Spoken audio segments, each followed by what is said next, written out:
Good afternoon. Today we'll start by reading the questions and the answers to them. Question: How to convey information to a person who, by virtue of his mentality, is not receptive to opinions coming from somewhere outside his horizons of understanding? Is it possible to explain to a person, for example, who firmly believes that he is a Muslim, that calling himself a Muslim and being a Muslim are not the same thing? Well, as for the last question, this applies not only to Muslims, but also to all others who consider themselves believers, and in the understanding of whom the essence of religion is a ritual discipline, but not a sacred conversation with God according to Sophist, and living in accordance with what their Sophist says and what shame obliges. How to convey information to a person? First of all, you need to co-tune into the mood in which the person to whom you want to convey information abides. If you cannot co-tune into that mood, then you need to wait for such a time when the person will be in a mood that allows him to feel you and you to feel him. And the dialogue will not be just an exchange of lexical forms, but the exchange of lexical forms will be accompanied by a certain process of biofield interaction. That is, the conversation will take on a soulful character. Moreover, if we talk about what it means to convey information, then you don't need to understand these words in such a way that you bring your worldview into the psyche of another person. Well, firstly, even if it is ethically and technically possible, there are corresponding psychotechniques that allow you to destroy someone else's personality and replace it with a certain set of artificial personality structures. Then such things are ethically prohibited. They are not appropriate. This is not godly.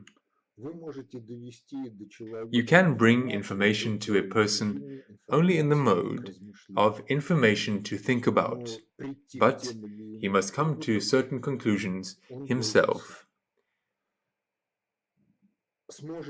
Whether you will be able to maintain a relationship with him after that, this is also an open question. Because if the person is stuck in his prejudices, and everything else that does not coincide with him is considered Satanism, then for a while your relationship with him will be spoiled.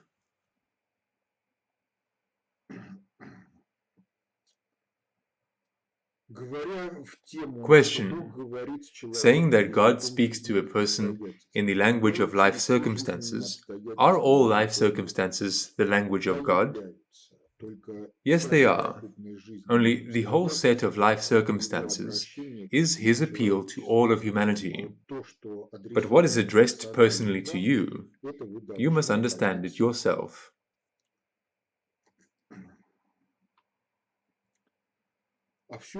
Continuation of the question. And all the rest is concretics. And how to detect which circumstances that have arisen in people's lives are the language of God. And what? They need to be indulged, not resisted?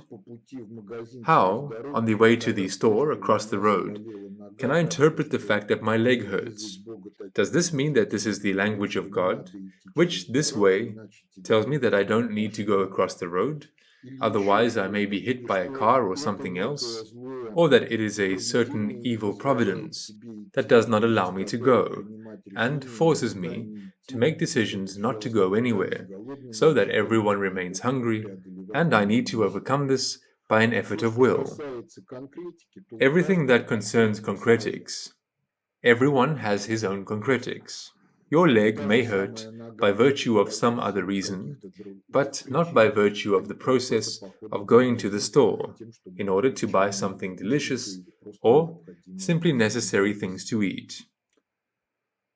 Question: can almightiness, that is, God, provoke the death of a person, even a bad one? And how to understand whether a person died as a result of the carrying out of the process of social hygiene, or, as they say, he fell like a hero for the motherland? Is death, or a bad state of health, a punishment for some unprevious actions in the past? Or do severe illness or early death occur only because this person, voluntarily at birth, took upon himself the consequence of some bad deeds of his ancestors or descendants, so that no one else would fall ill? And this does not mean that the person himself is not good. Well, first of all, what is proposed to be understood as karma, that is, retribution for deeds done in the past, is a rather narrow approach, because life is, after all, a school for the soul. God is not vindictive, God is in reasoning, and therefore, not everything is a retribution for some past sins of yours or your ancestors. But it really is that the soul comes into the world and vests itself with the spiritual heritage created by the ancestors. And there can be a lot of bad things in the spiritual heritage. But all of humanity is one in the continuity of generations. Therefore, on the one hand, this interconnection between the spiritual heritage formed by the ancestors and the burden of any problems that a person carries is a hint to everyone that people should not burden their descendants with the problems that they can easily avoid, and free them from these problems. And on the other hand, in each concrete case, this is a certain stimulus for the personal development of the soul that came into this world and vested itself with this or that spiritual heritage. Because look around. There are many people who are not burdened with any bodily or psychic illnesses, but, by and large, they are capable of fulfilling one single mission: the dim-witted reproduction of the biomass of the species Homo sapiens. They do not even ponder over the fact that children need to be brought up, and that upbringing is not just feeding babies with food, not just edifying grown-up babies who receive something, can already understand themselves, but upbringing is a process that has certain objectives.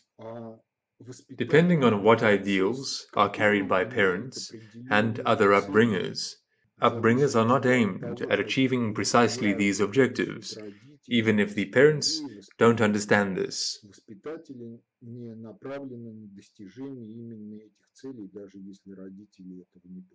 To put it differently, the upbringing process is also a process of governance. Not just a process of governance like programming the psyche and bodily development of a child. It is a process of governance towards self-governance. Because if you look at how people grow up, then, up to the age of 5, for everything that happens to a child, parents and older relatives are responsible. And from about 5 years old, the child should take a share of the responsibility onto himself. And, as he grows up, this share of responsibility should become more and more. Ultimately, he must be responsible both for himself and for the entire planet as a whole, in that part that he, according to his destiny and share, can choose for himself and fulfill. And in this context, illnesses and other troubles, they, in some cases, are simply an external stimulus in order to move a person to some other path of personal development, but not to that stream which is paved by the statistical main mass, which in fact does not lead to anything good. but reproduces the culture of bandalogs. статистической основной массой потоку, который, в общем-то, не ведет ни к чему, а воспроизводит культуру бандерлогов. The same applies to premature deaths from the point of view of biology. In some cases, if a person has fulfilled his life mission, then he simply has nothing to do here on earth. And in other cases, a person deviates so much from his destiny that his life is stopped ahead of schedule in relation to the biological resource of the organism, so that he does not burden other people with new problems, not only those who don't fit into the providence of the Almighty, but also those who don't fit into his allowance. Some New Testament texts say that this is really so. Remember, in the New Testament, there is an episode where Christ heals a blind man. And to the question, who did sin, this man or his parents? Christ answers, neither hath this man sinned, nor his parents, but that the works of God should be made manifest in him. Another episode, already from the Apocryphal Gospel. Christ and the disciples were walking along the road. A beggar with no legs was sitting by the road. The disciples ask, why is he like that? To which the answer follows, if he had legs, he would have passed the earth from edge to edge with fire and sword. So in this case, the person has the opportunity to sit and think about the meaning of life, alternative to the organization of world war. Well, among other things, you need to understand that if life is a school for the soul, then a hard test in mathematics in grade 5 is not at all because in grade 1 you were running during break and hit your head in the stomach of the headmaster. No. It's just that at every stage of development, every soul is offered its own tasks. Many of the tasks, we, proceeding from our own egoism, based on understanding the meaning of life as a desire for pleasure, we perceive these problems not as some kind of life tasks that we must complete, but as suppression of our freedom and passion to get pleasure. Подавление нашей свободы и страсти получать удовольствие. Next question. Should the question of the factor that causes the need for governance and the answer to it be given in every concrete case when you intend to undertake? Here, please, in more detail, what is what? Are the intentions to undertake already an act of the process of governance, or not yet? Он его стырил. Значит, намерение. An intention may also be an act of the process of governance if it is followed by certain actions to implement these intentions. But an intention may not be an act of the process of governance for various reasons. Well, for example, some intention was worked out, but it was not realized because the window of possibilities did not open. Or this intention was later recognized as erroneous. Well, in addition, situations are possible where the intention is correct. It can be realized, but laziness, indecisiveness, or some other vices of the personality led to the fact that it was not realized while the window of possibilities was open. Hence the sayings, hell is paved with good intentions. Or another version of it, the road to hell is paved with good intentions.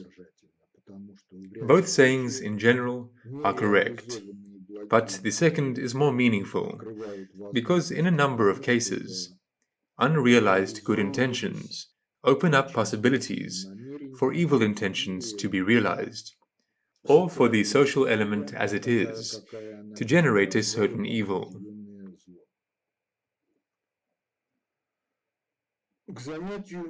Question. I left a comment for lecture number 1. Tell me, where is the sufficiently general theory of governance practically applied? You deleted my comment. Is one of the internal predictor afraid of such a simple question? Well, let's start with the fact that the word comment should be written with 2 M's. If you are waiting for a mass or open application of the sufficiently general theory of governance in everyday life practice, then this is impossible until the sufficiently general theory of governance is included in the educational standard, in the standard of general education, school education, and in a more, perhaps, detailed and circumstantial variant of studying and correlating with practice in higher educational institutions, in relation to those professions that students receive, and in relation to the interaction of professions with each other in the social association of labor.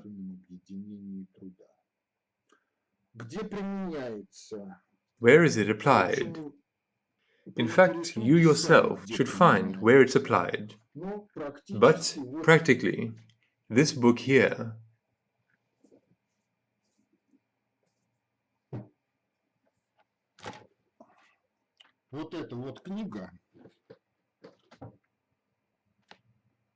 Economics of Innovative Development is an application of the sufficiently general theory of governance to the question of how to govern the biospheric social economic system. Without the sufficiently general theory of governance, this book would not have been possible. Well, many of those who ask questions about how and where it is applied, they take the position of a fan evaluator who does not want to use anything himself. He is only capable of expressing his dissatisfaction. But nihilism and skepticism are fruitless things that do not lead to anything good. And if there is no alternative to nihilism and skepticism, a beneficial alternative, then they open up possibilities for the implementation of all sorts of destructive initiatives.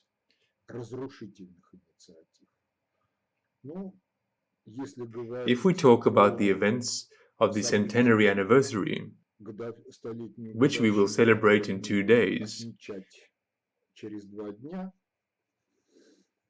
then, in fact,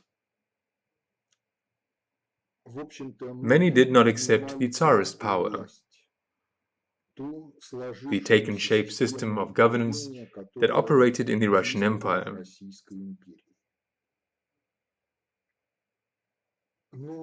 But their ideas about the alternative were primitive in the sense that the ideas were such that if the Tsarist regime was brought down,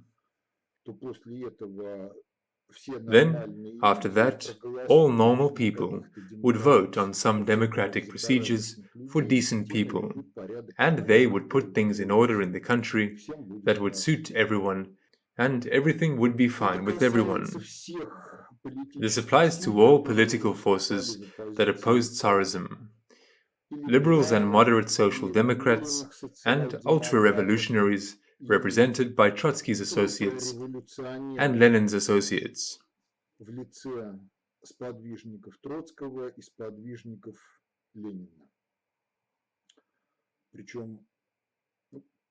Moreover, the last groups are not the same thing. It was just a temporary tactical alliance. If you turn to the materials of the 6th Congress of the RSDLP, which took place in August-September 1917, then you will find that everything is discussed there except for one thing: how to govern the state, how to govern the economy, after the Bolsheviks take power, precisely as a consequence of the fact that they did not think about this in advance. When they took state power into their own hands, the problems had to be solved by improvising. And improvisations were far from always politically and economically virtuoso, and were accompanied by great damage, both economic and human victims. And nowadays, when some part of the public greatly reveres Lyosha Navalny, one still needs to understand that behind Navalny and his curators, there is no knowledge that allows you to solve problems. And even the slogan of fighting corruption, with which Navalny presents himself to the public, well, it is not consistent from the lips of Navalny, because one of the generators of corruption is the inadequacy of sociological economic theories on the basis of which people receive education in the specialties of law, economics and finance, state and municipal governance. Because in order to solve problems, you need to know a lot. It is necessary to see, in addition, how these problems arise in society, to see the generators of problems, to be able to think cause-effect processly, that is, to think in the spectra of causes, which entail the spectra of effects. And in this spectrum of effects, again, some effects become causes that generate spectra of effects of the following orders of sequentiality. But if all this is not the case, then people, even very blago-intentioned people, coming to work in the bodies of state power, in the sphere of business governance, are not able to identify and solve problems. But in order to engage in anti-corruption activities, splitting the budget, criminally protecting business, such knowledge is not required. Other knowledge is required. Who can be shorn and milked, and who cannot be? To whom, in high places, and how, to transfer one's own share? Who belongs to one's own brigade of shearers and milkers, and who belongs to competitive brigades?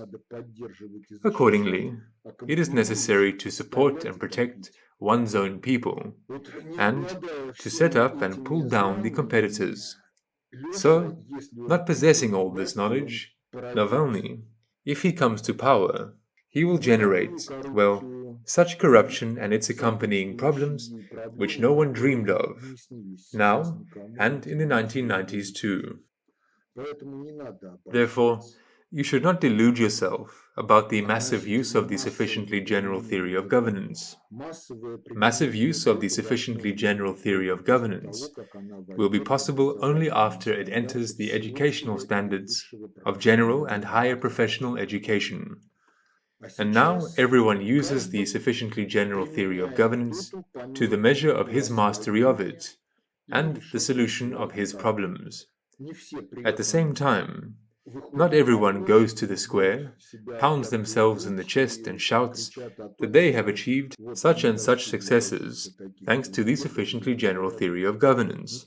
But those who achieve certain success, in some cases bring information to us. What they have achieved thanks to the fact that they have mastered the sufficiently general theory of governance. And some of them at the same time express regret that for several years the book was on their shelf. Only after they got into trouble, they began to study it.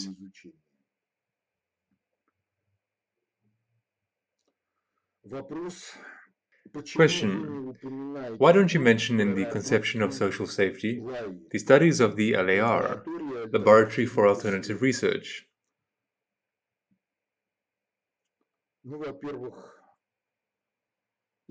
Well, first of all, the Internet does not find a laboratory for alternative research.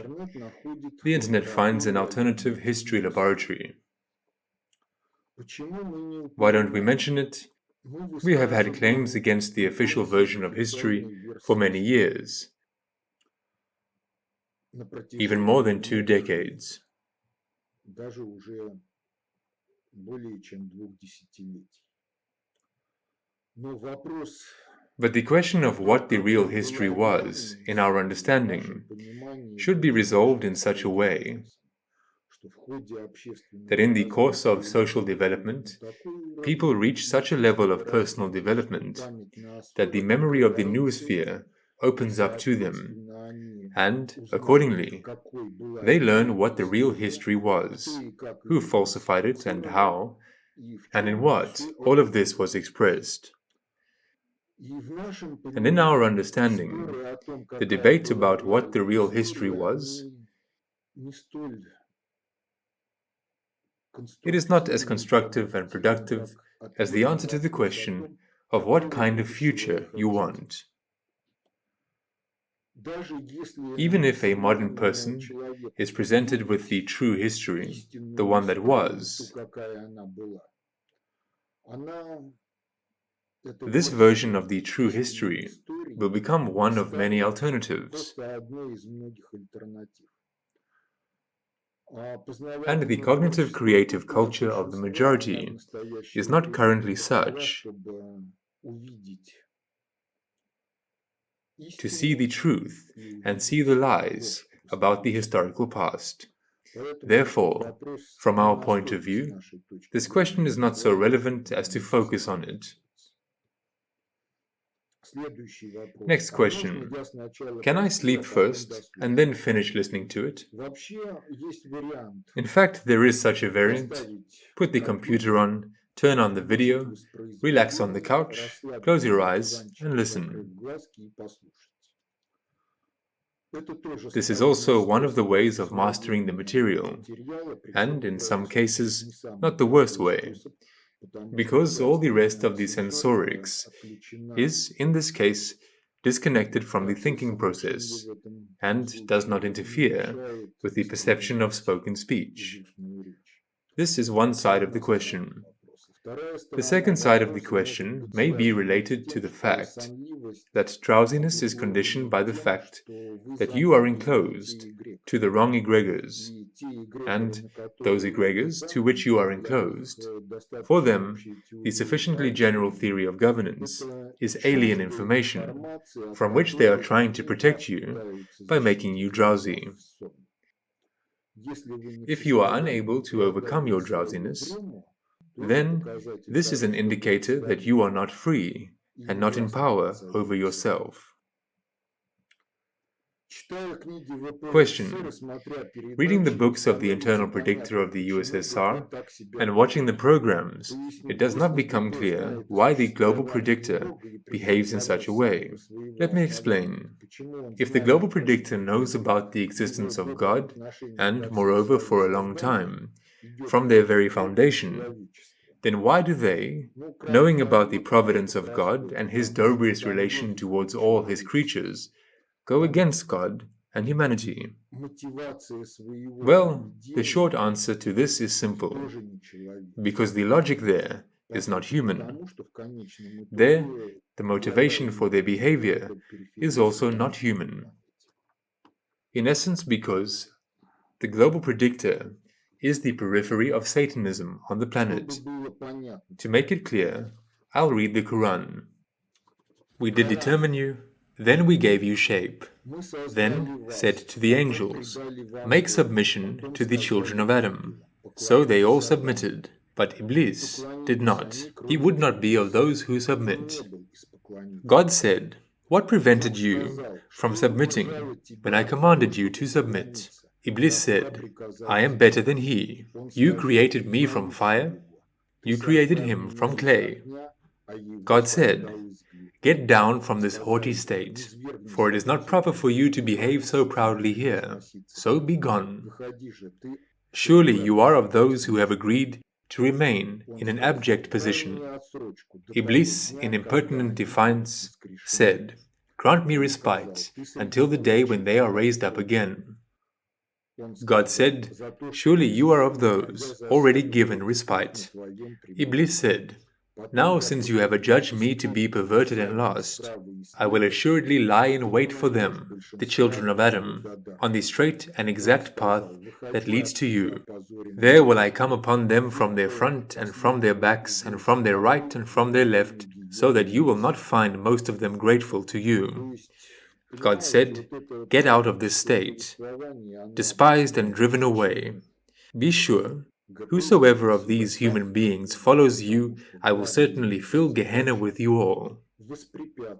This Quranic narration explains why the global predictor behaves the way it does, because their main task is to prevent the formation of a civilization of humanness on Earth in which everyone, by the beginning of his adolescence, achieves such personal development that his will and creative potential are subordinated to the dictatorship of Sophist.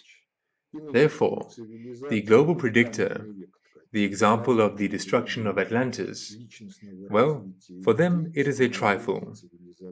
And be it the present civilization, be it the Stone Age, the main thing for them is that there should be no personal development of people, and the formation of a civilization of humanness. But, I say it again, this is not human logics. It is not even erroneous human logics. It is simply evil-intentioned logics.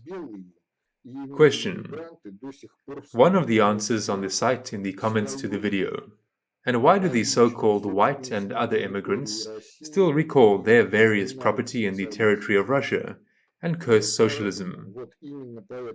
That is why, precisely for this nravious ethical reason, the so-called global predictor do what they do. Well, in fact, the answer is correct.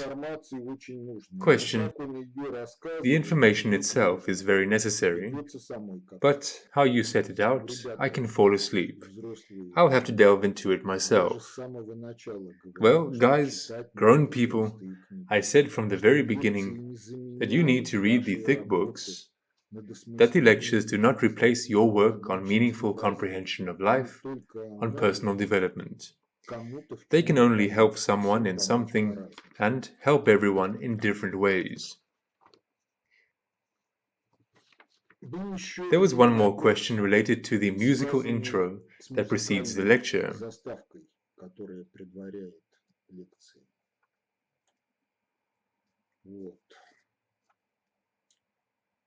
Well, you see, both the emblem as a symbol and the music is just a marker. Someone likes this, someone likes another. Why you like one thing and why you don't like the other is also a question. In fact, this is a complex and deeply psychological question. But in this regard, I want to tell you that there are cultures in which entry into adulthood is possible only as a result of the fact that a grown-up child presents his personal song to the society of adults, in which there are words invented by him, and there is a melody created by him. Plagiarism is not allowed. His personal song should express the essence of the person, his fateful aspirations, his character, and everything else. Now, if you correlate with this norm, then we live in the wrong culture. But nonetheless, the question of music is a really important question. And if we are talking about the musical expression of the conception of social safety, then these are not a few chords that call someone to something or push someone to create a certain mood. This is a quite lengthy piece of music. There is such a song named Ballad of the Banner. If you understand the words of Ballad of the Banner literally, then the chimera of the zombie apocalypse of the year 1941. Но But поэзия, poetry is not a science that requires terminological rigor. которая обязывает к Poetry is терминологической always allegorical. строгости, поэзия, она всегда иносказательна. If we admit that globalization and hybrid war have actually become synonyms in our time, then the song written in 1968 is an allegory of the prophecy.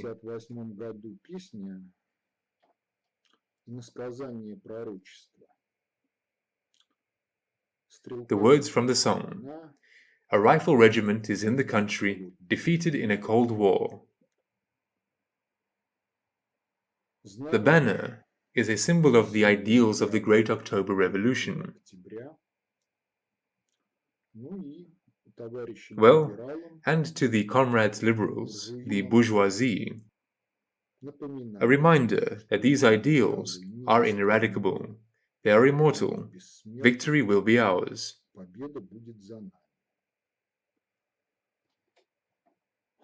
Well, the key words in this song are simple. For himself, he is both the commander and the chief of staff.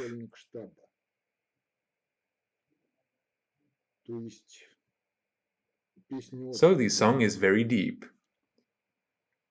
But you yourselves understand that by strength of the duration of more than 4 minutes, it cannot be a song for any of the video lectures on the sufficiently general theory of governance or on the conception of social safety.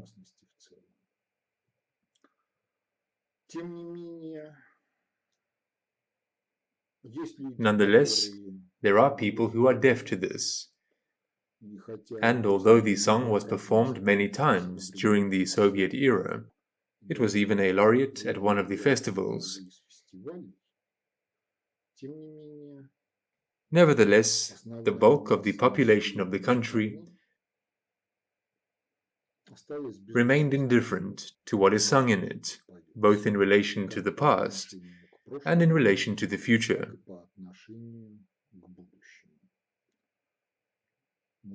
But nonetheless, the song is a prophecy with an allegorical understanding of what its text is about.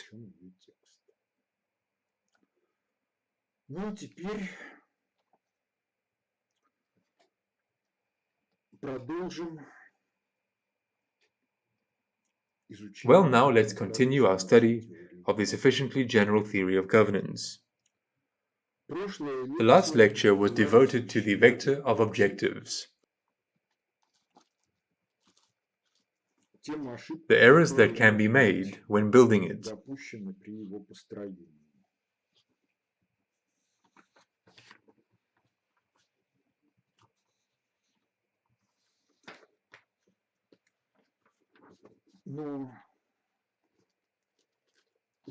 But the vector of objectives, the building of the vector of objectives, in and of itself, is meaningless. Because if we talk about the entire function of governance, then in fact, 3 stages are mutually intertwined in it, the delimitation of which is an artificial technique that allows one to understand the essence of a certain integral stage.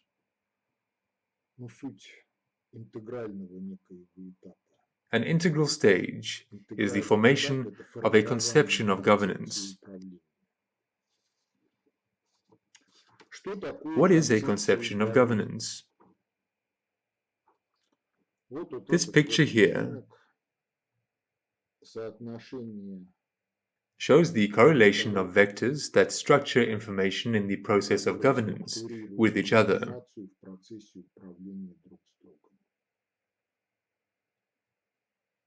The vector of objectives of governance. I want, I want, I want. The vector of current state of the system, which structurally repeats the vector of objectives of governance. Reality as such, reality as such, reality as such, which includes the parameters that we can impact directly, and which form the vector of governing impact, as subpluralities of the vector of current state. And then free parameters, any values of which are recognized as acceptable in the process of governance.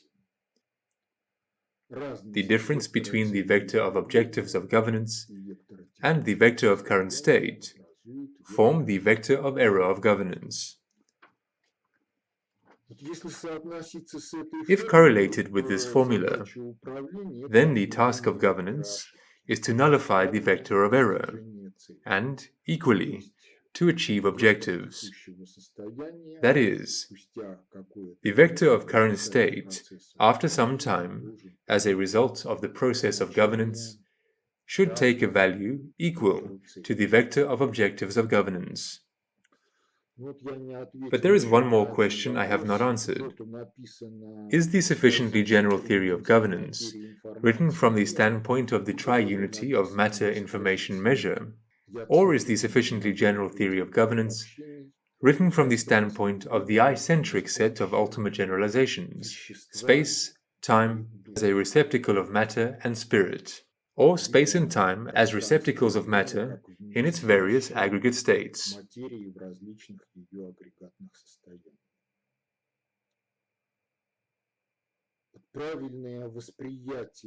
Correct perception of the sufficiently general theory of governance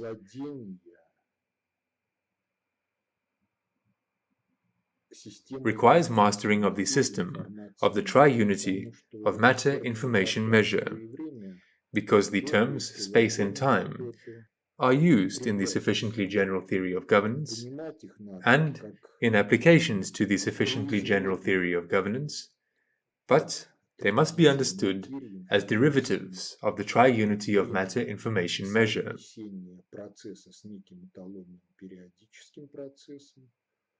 Time is a correlation of a process with a certain standard periodic process.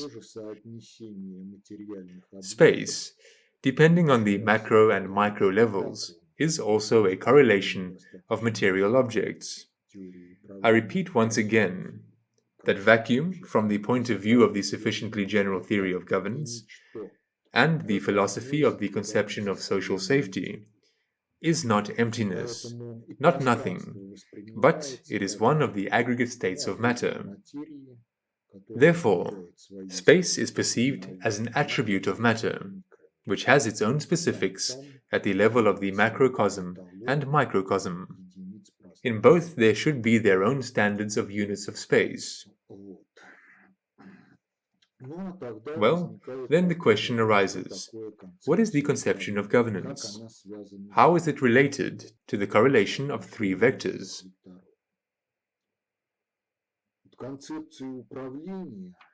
The conception of governance, this is a description, a model, if you like, of the process of nullifying the vector of error of governance.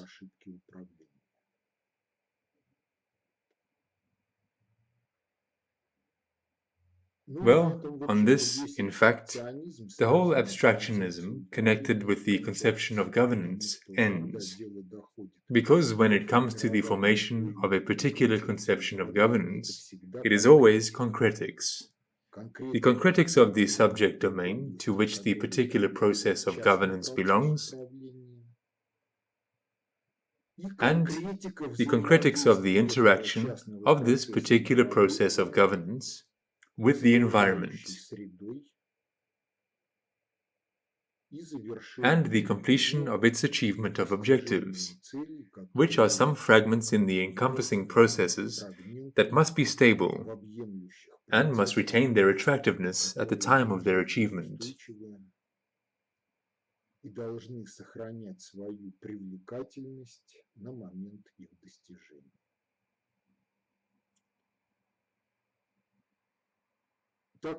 So it happened historically that the sufficiently general theory of governance appeared earlier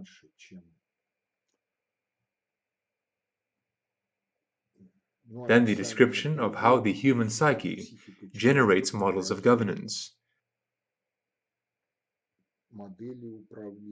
how it organizes processes of governance, how it generates the conception of governance. И вообще раньше того, как And появилась even before the description концепция of all sorts of государственного nosological problems appeared in the conception of social safety, that is, problems of cognition and creativity, the way the human psyche works outside of logics. вне логики, потому что познание Because cognition and creativity are always unique processes, потому что because the cognizing subject, the creating subject, is unique. его личностный акт творчества неподражаем. This is his personal act of creativity that is inimitable. Заходит о решении какой-то And secondly, if it comes to solving some new or old problems, but as a result of which something appears that has significance not only for the individual, but also for society as a whole, which over time becomes the property of the culture of the society, then, in the majority of cases, such knowledge is also unique, in the sense that its repetition, it does not bring anything qualitatively new to the life of society, although it can be useful for the personal development of these or those people. Well, that's like the Pythagorean theorem. Pythagoras proved it a long time ago, and it became a certain cultural heritage. When we prove the Pythagorean theorem in mathematics lessons at school, it does not bring anything new to the culture of society, but it's necessary for our own personal development, for the development of our personal culture of intellectual activity.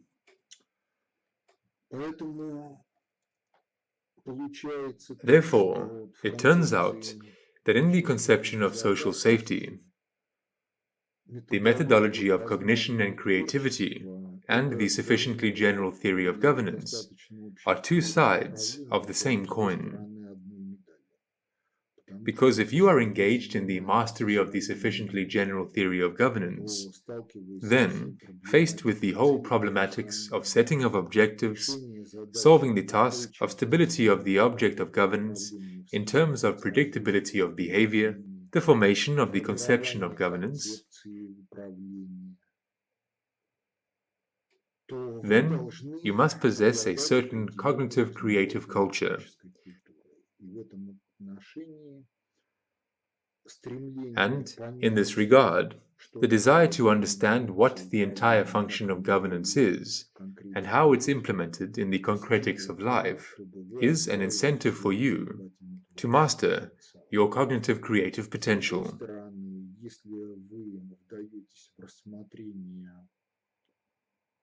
And, on the other hand, if you go into the consideration of questions such as the human psyche in general, and your personal psyche works in the process of cognition and creativity, then this is done not just because of curiosity, but this is done so that you can pose and solve governorial tasks of different scales, depending on what you are ripe for.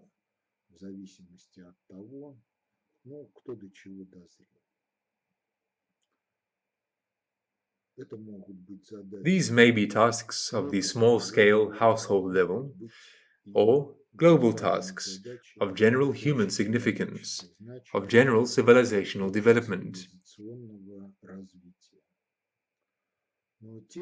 But, nonetheless, these things are mutually connected.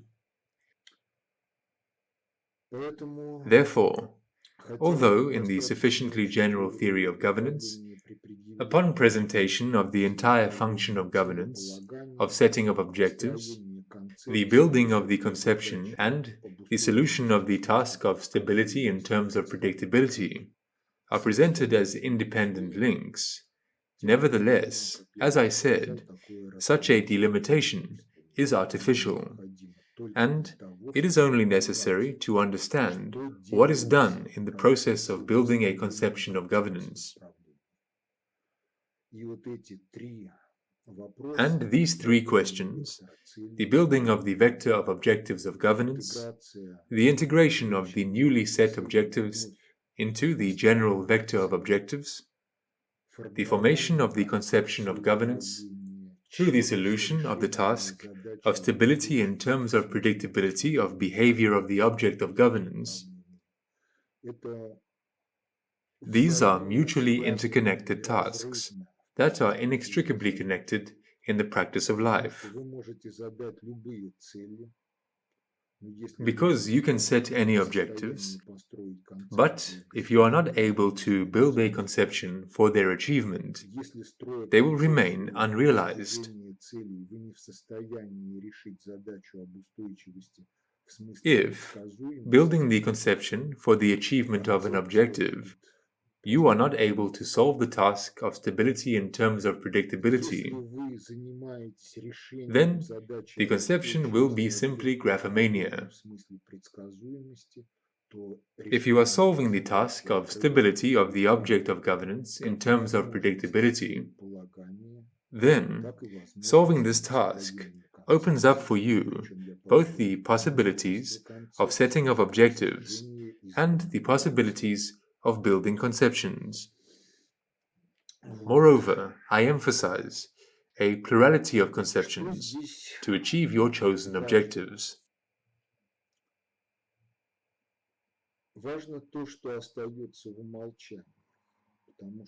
What is important here? What is important is what remains in the defaults.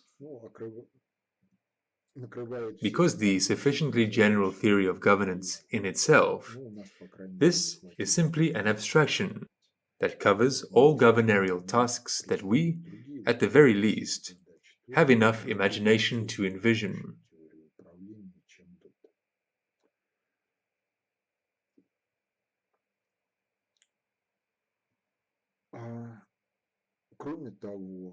Therefore, if someone can envision other governorial tasks, he will generate an even more general theory of governance than the sufficiently general theory of governance.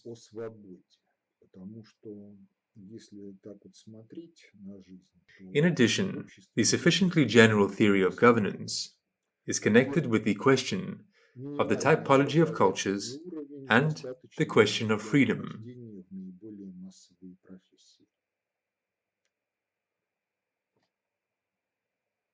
Because if you look at life like this, then there are several levels of non-freedom in society.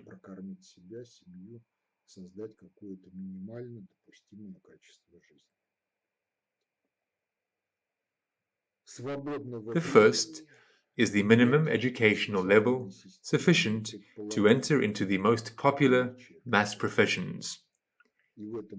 Wages at the minimum, work at the maximum, and in some cases, one does several jobs in order to feed oneself, a family, to create some minimum acceptable quality of life. There is no free time, and the social system does not presuppose the availability of such time.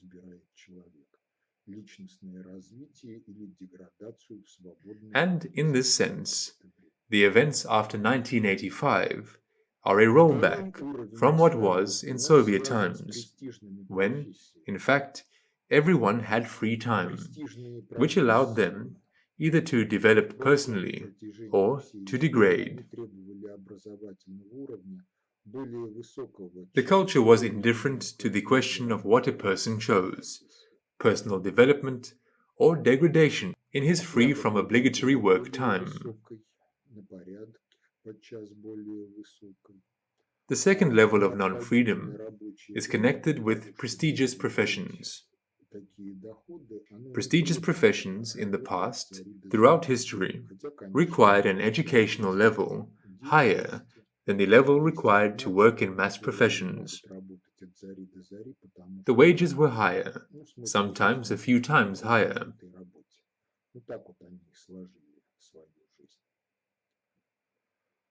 And the required working time, in order to receive such income, did not require work from dawn to dawn.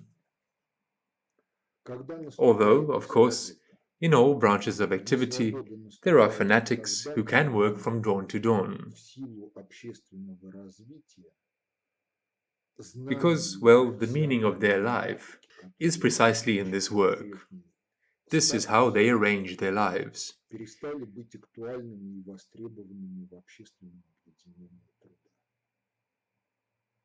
Free time appears, free financial resources appear in order to spend this free time.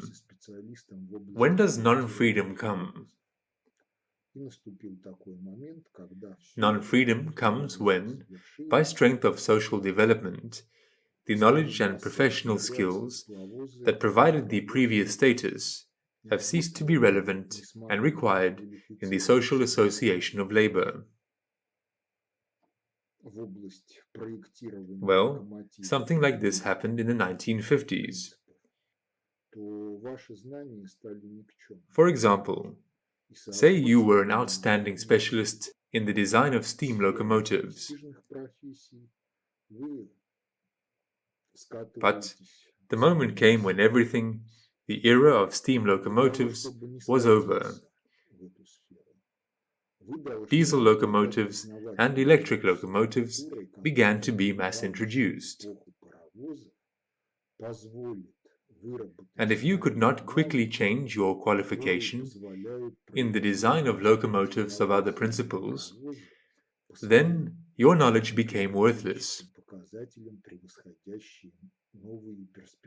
And accordingly, you were slipping from the sphere of prestigious professions into the sphere of mass professions. In order not to slip into this sphere, you had to have a cognitive creative culture, which, even in the era of steam locomotives, would allow you to work out knowledge and skills to design diesel locomotives and electric locomotives superior in terms of their technical economic indicators to new and prospective steam locomotives. Then you become the gravedigger of the era of steam locomotives and the founder of the era of locomotives on different principles.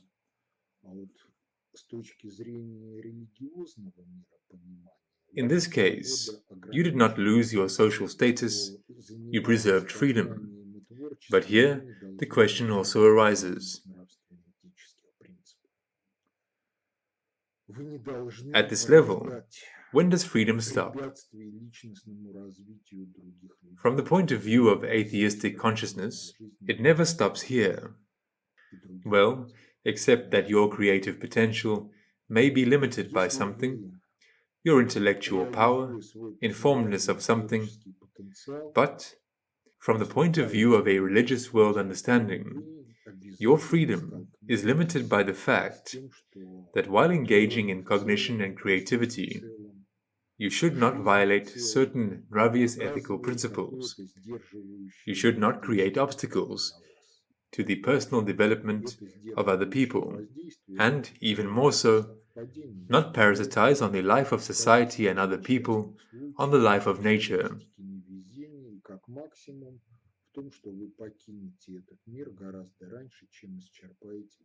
If you, realizing your cognitive creative potential, embark on this path, then you will surely come across the fact that nature as a whole, the cosmos as a whole, life as a whole, has some kind of restraining impact on you.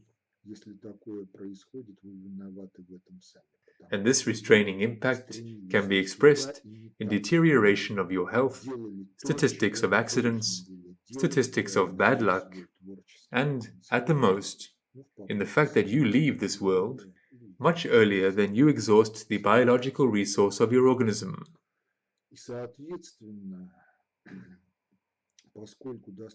Yes, in relation to relatives, it will be a tragedy and sad when a loved one leaves in the prime of life. But, nonetheless, if this happens, you yourself are to blame, because you were striving in the wrong direction, and in the wrong way, doing what you shouldn't have done, realizing your creative potential, well, in an attempt to assert yourself, or for some other reason.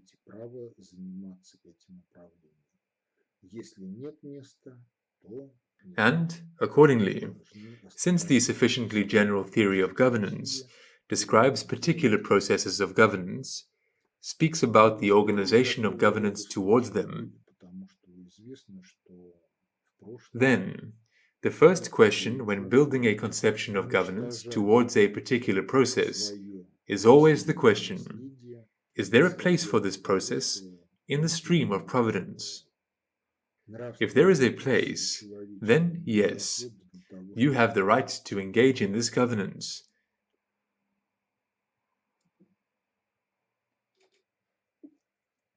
If there is no place, then no.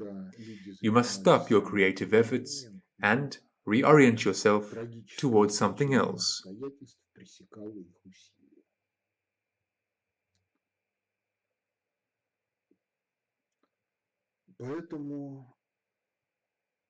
Well, there have been such cases in history.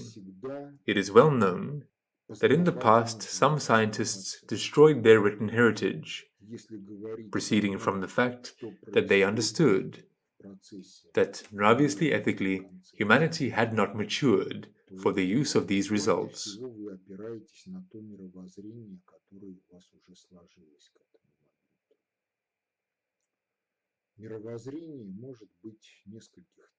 But there are other cases when people were engaged in asserting themselves, and a tragic convergence of circumstances put an end to their efforts. Therefore, the formation of a conception is always a cognitive creative process.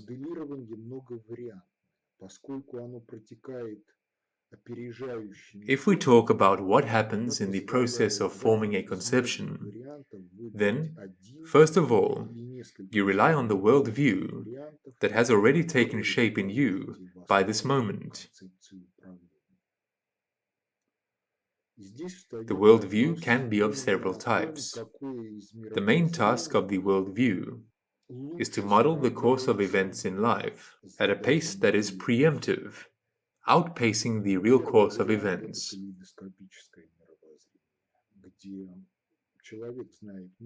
Modeling is multivariate. Since it flows at a faster pace, it allows you to choose, from many variants, one or more mutually nested variants that you will use to form the basis of the conception of governance. And here the question arises as to exactly which of the worldviews better copes with the task of modeling. Well, the first variant is a kaleidoscopic worldview, where a person knows many facts, has many images, but all this is not connected in his system of world understanding, worldview, in the inner picture, with each other. Everything works according to the principle, there is an elderberry in the garden, but the uncle is in Kiev. What is the name of the uncle? The uncle's name is Vasil. Why Vasil? Because Vasil is an aunt to the woman.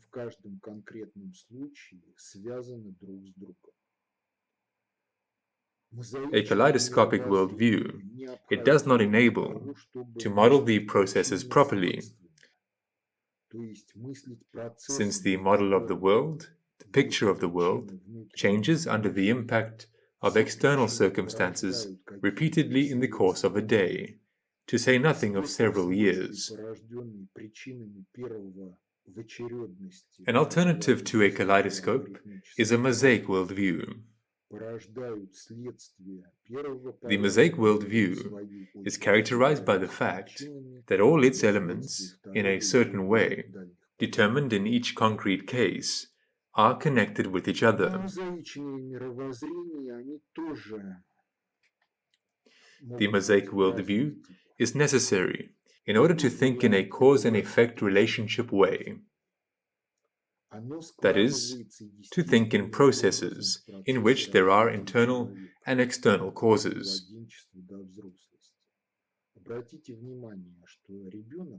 All causes generate some kind of effects.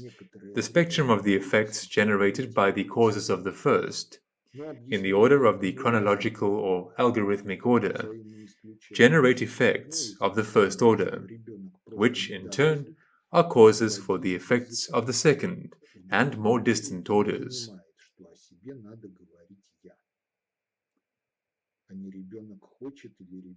Well, mosaic worldviews. They can also be of different types. The first variant is the I-centric worldview. It takes shape naturally in the process of human development, from infancy to adulthood. Pay attention to the fact that a small child, even entering into the speech period, for some time he talks about himself in the third person. Well, the explanations for this are different and mutually exclusive.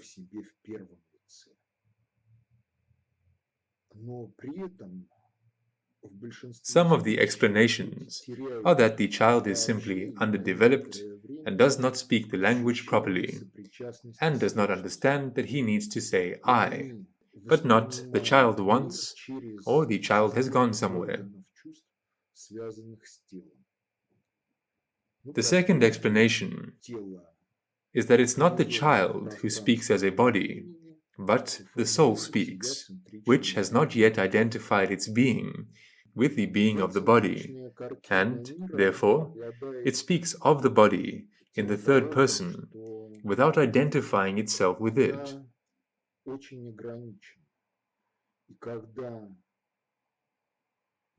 And only when the child, the soul, identifies itself with the body, does he begin to talk about himself in the first person. But, at the same time, in the majority of cases, people lose in general, or for some time, the sense of coherence with eternity, and they perceive the world through the system of sense organs connected with the body.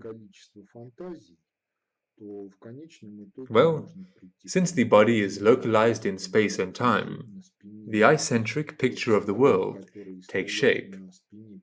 The I-centric picture of the world has the vice that it is very limited. And when we reach the limits of the world perception of the sensory system, then further we fill in the picture of the world with what other people or cultural monuments tell us. And here there arises the question as to the reliability of what we fill this picture of the world with. If there is a quite large amount of fantasy in culture, then, in the end, one can come to the conclusion that the earth is a flat disk lying on the backs of 3 elephants, which stand on the back of a turtle, and so on. But the I-centric picture of the world is confirmed practically only within the boundaries of what the system of human senses perceives. If someone has developed spiritual senses, then he perceives more, far seeing, far hearing, and so on. But the character still remains I-centric. I am the center of the world. I look at the world from the position of my own bell tower. If you move in space, time flows. Then, the vision of the world from the position of one's own bell tower actually can change. Yes, indeed, the world is changing, and the changes of the world find their expression in the world view and world understanding.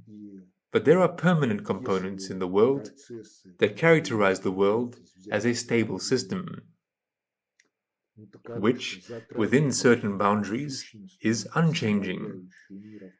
Or, even if it is changing, it does not cease to be itself. And the I-centric worldview and world understanding destroys this unchanging Когда component, человек and the world is seen сталкивается с differently every опытом и time. относится к этому осмысленно, то он оказывается перед вопросом, And if the processes that you are как going to take under свое governance are such привести that в they лад affect this essential component of the world in which we live, с and it changes every неограниченностью time, мира и then you are содержимостью. doomed to be unable to govern such processes. И ответ на этот вопрос состоит When a в person encounters this and relates to it meaningfully, then he is faced with the question, how can you bring your limitedness into harmony with the unlimitedness of the world and almightiness? And the answer to this question consists in the fact that it is necessary to move in a meaningful volitional order from the I-centric worldview, mosaic, to the God-centric worldview, also mosaic.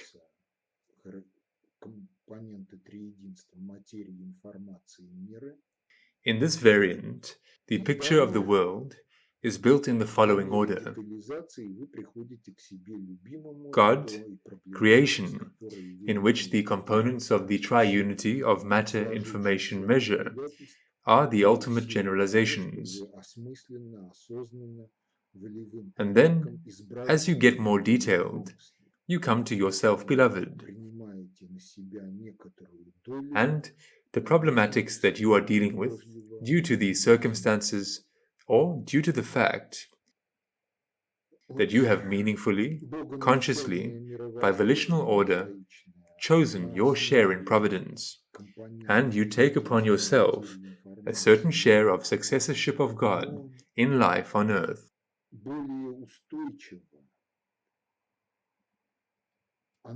The Mosaic God-centric worldview, based on the components of the triunity of matter, information, and measure, is more stable. It is better protected from errors. It enables you to determine the boundaries of your competence and capability, and enables you to better model the course of events, and, accordingly, it is the best basis for the solution of the task of stability of the object in terms of predictability of behavior. And, having solved this task, it enables you to deal with the questions of setting of objectives and building a conception of governance towards those processes that you are going to solve. Further, it turns out that the worldview is, in fact, a component of the unconscious levels of our psyche, because outside of trance states, we cannot realize everything that is on the unconscious levels of our psyche. And what we conditionally call the picture of the world, the model of the world, with which we correlate the flow of information brought to us by the senses. At the level of consciousness, in the majority of cases, we do not think in images that are divorced from lexicon, but we think primarily in lexical constructions, linguistic ones.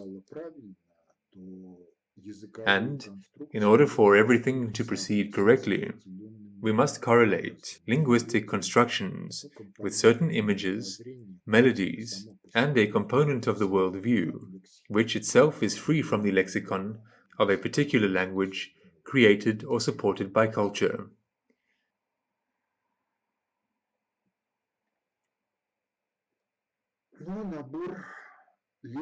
But the set of lexicon in every language is limited, be it a common language, be it a specific language of science or mathematics, considered as a language describing measure.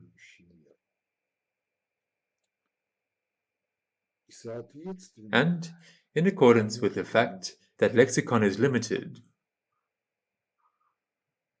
then we reflect the infinite in its diversity world, life, into a finite system of concepts inherent in our psyche. The finite system of concepts is developed by us, either unconsciously, or by a meaningful volitional order. When we study something, and in the process of development of the system of world understanding, the number of concepts increases on account of their detailedness and on account of the expansion of the range of concepts, as well as the interconnections between those concepts that are present in our psyche.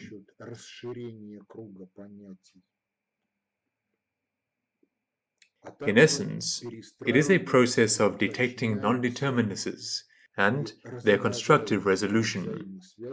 Well, what are non-determinacies?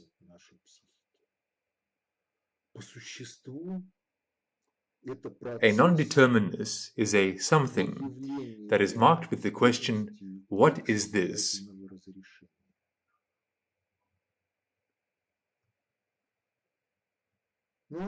Now, in our field of vision, in our inner field of vision, in our worldview, the question arises, what is this?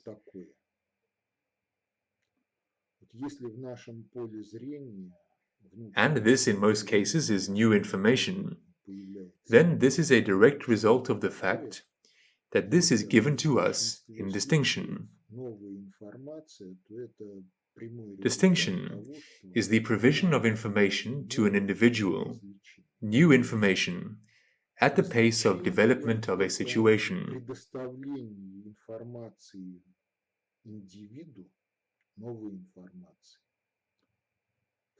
The Quran says directly that distinction is given by the Almighty directly to every person in accordance with his nraviousness and in accordance with the tasks of a person's personal development.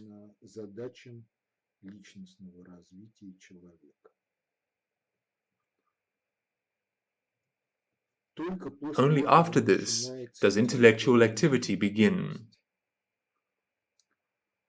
as a result of which this something given in distinction, marked with the question, what is this? And how does this relate to everything else? Is integrated into our worldview and world understanding, if the process of intellectual activity is successful and reaches the end.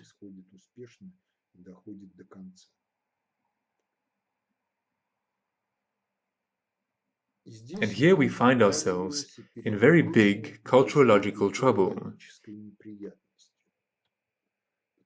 Because if you turn to philosophy textbooks, you will find out that dialectics, this is something. And if you turn to Russian explanatory dictionaries, but not to textbooks of philosophy, then in the article Socrates, dialectics is characterized as the art of cognizing the truth by posing leading questions.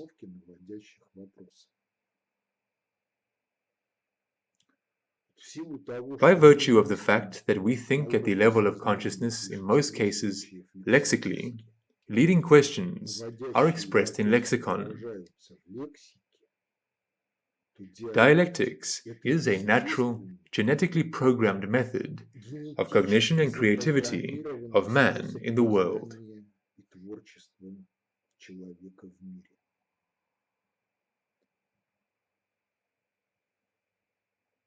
If we talk about cognition and creativity, then any cognitive creative act is unique. And by virtue of its uniqueness, it is not algorithmizable. It cannot be formalized into a certain sequence or into a branching sequence, do once, do twice, do thrice. Further, the branch point, depending on what you are doing, then either to the right or to the left, the result is obtained. You are great. That's it. But philosophy textbooks offer us the laws of dialectics in different formulations. Different philosophical schools begin to interpret the laws of dialectics in general formulations in different ways. And, as a result, it turns out that the formulations of the laws of dialectics actually replace dialectics as the art of detecting non-determinacies and their resolution with a certain logics of cognition. Logics is always limited. The formulation of laws undermines what does not fit into them. But what is an objective given in the world in which we live? This also applies to the laws of dialectics proposed by textbooks of philosophy. This also applies to the formulations of objective laws that are offered by applied sciences. Well, for example, one of the formulations of the second law of thermodynamics, perpetual motion machine of the second kind, is a machine which produces work from a single heat source. This kind of machine is impossible. A perpetual motion machine of the second kind is a hypothetical device that draws thermal energy from a heat source from some other source until it is completely exhausted. But back in the 19th century, Maxwell and then Tsiolkovsky twice considered the task: a column of gas in a gravitational field. And they came to the conclusion that in the absence of mixing of layers, the lower layers will be heated, and the upper layers will have a lower temperature. And this conclusion, which has not been refuted by anyone, contradicts the second law of thermodynamics in this very formulation. That is, a perpetual motion machine of the second kind is, in a certain way, technically possible. If, in a certain way, it is technically possible, then the prohibition of patent offices to take into consideration projects of a perpetual motion machine is inappropriate. If someone implements processes that bypass the second law of thermodynamics in its known formulation, then this opens up possibilities for building ecologically clean energy. Well, not absolutely clean, since energy pollution of the environment also takes place, but at least clean energy, in the sense that it will not pollute the environment with decay products of energy carriers. This is already a great thing. But, nevertheless, the formulations do exist, and they are limited. Therefore, when it comes to cognitive creative culture, and dialectics as the art of cognizing the truth by posing leading questions, one must remember the Buddhist aphorism: if you don't think in words, you can understand a lot. And this, in fact, is the main key in order to build a conception of governance and enter into existing processes of governance and organize new processes of governance. That's it for today. All the best.